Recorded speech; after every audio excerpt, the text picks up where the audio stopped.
Hi hello నమస్కారం అండి. నేను మీ కాకినాడ కుమారి. ఈరోజు మీకు ఒక మంచి వంట చేసి చూపించడానికి వచ్చేసాను. పెసర పునుకులు పచ్చి రొయ్యల ఇగురు కూరండి. ఈ పునుకుల్ని పెసరపప్పుతో చేస్తారు. అవి నేను బయటే కొనిపించేసుకున్నాను, కొన్ని తెచ్చినవి, మేము ఇంట్లో చేసినవి కాదు. పచ్చి రొయ్యలు అయితే కాలువ రొయ్యలండి, అవి చాలా బాగుంటాయి.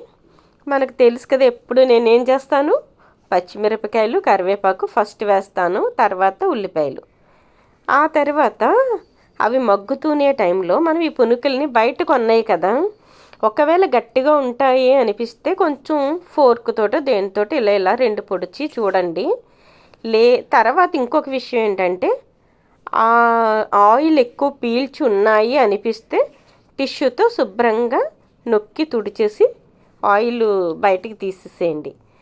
ఎందుకంటే డీప్ ఫ్రై చేసినవి కనుక బయట అమ్మే వాళ్ళు ఏం చేస్తారంటే కొంచెం తిని సోడా వేస్తారండి, అప్పుడు కొంచెం ఆయిల్ ఎక్కువగా పీలుస్తుంది. అందుకని చెప్పి శుభ్రంగా చేసి పెట్టుకోండి. మనకి ఈలోపు ఉల్లిపాయని మాత్రం చాలా మంచిగా బాగా బ్రౌన్ కలర్ వచ్చేలాగా వేపాలండి. వేపిన తర్వాత దాంట్లోనే ఆనియన్స్ కూడా బాగా వేగాయి అన్నప్పుడు పచ్చి రొయ్యలు కూడా వేసి మంచిగా వేపుకోండి.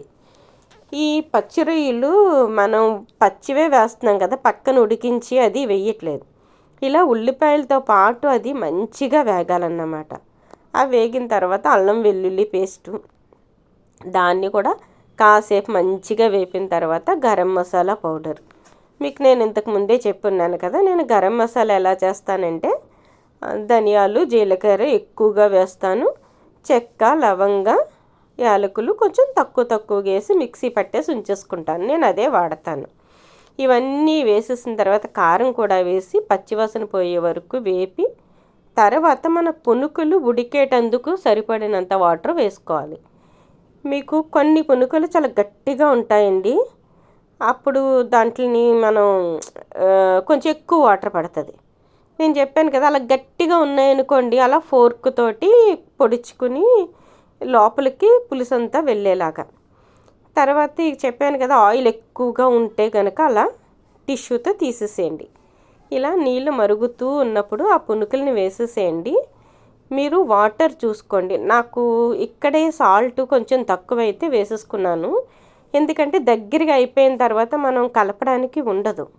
అందుకని దగ్గరగా అవ్వకముందే వేసుకోండి. చూసారా, అంత దగ్గరగా అయిపోవాలి. మంచిగా రెడీ అయిపోయింది. వాటరీగా ఉంటే అంత బాగోదండి. ఓకేనా, బాయ్ అండి. చాలా బాగుంటుంది, ఇలా ట్రై చేయండి.